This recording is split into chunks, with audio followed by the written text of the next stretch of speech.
Long ago, in the days when Israel was oppressed by the Philistines, a barren woman received a message from a heavenly being.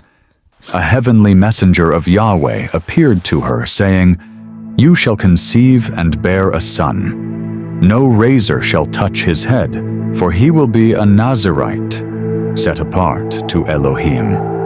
He will begin to deliver Israel from the Philistines." She and her husband, Manoah, raised the child according to Yahweh's command. His name was Samson, and the Spirit of Yahweh was upon him, giving him strength beyond any man. But Samson had a weakness.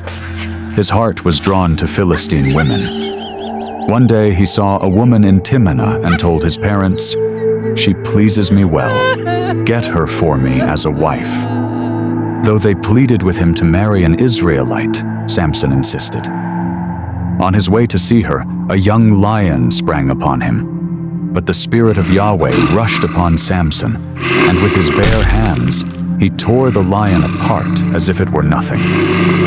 Later, he found honey inside the carcass of the lion and took some, giving it to his parents, without telling them where it came from. At his wedding feast, he posed a riddle to the Philistines. Out of the eater came something to eat. Out of the strong came something sweet. The Philistines, unable to solve it, pressured his wife to betray him. She wept and pleaded until Samson revealed the answer. She told the Philistines, and in his anger, Samson struck down 30 men to pay the wager. When he returned to find his wife given to another, rage consumed him. He captured 300 foxes, tied their tails together with torches, and set them loose in the Philistine fields, burning their crops. The Philistines retaliated by killing his wife and her father. Enraged, Samson struck them down in vengeance.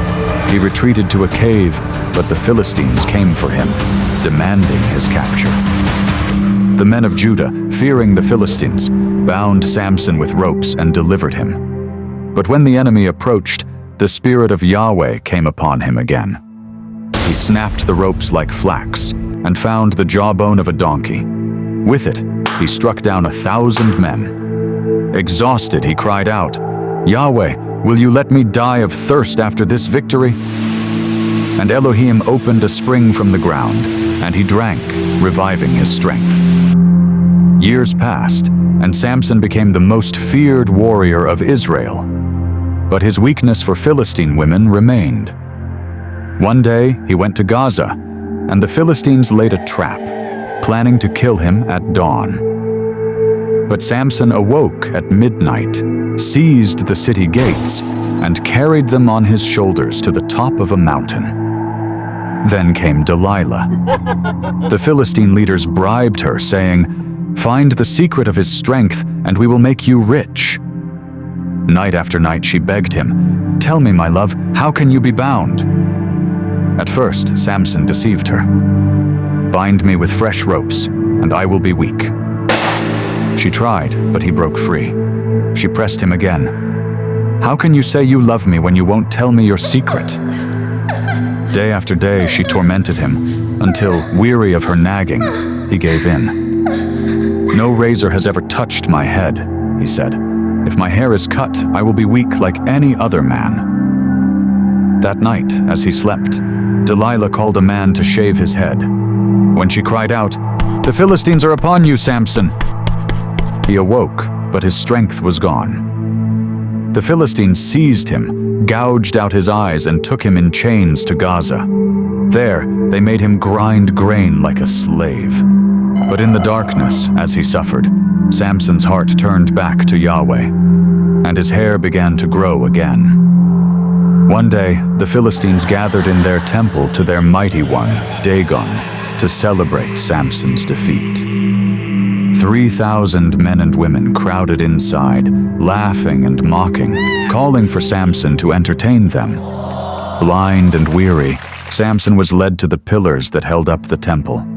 He placed his hands on them and prayed, "O Yahweh Elohiym, remember me.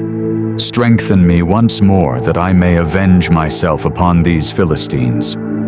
Then, with all his might, Samson pushed.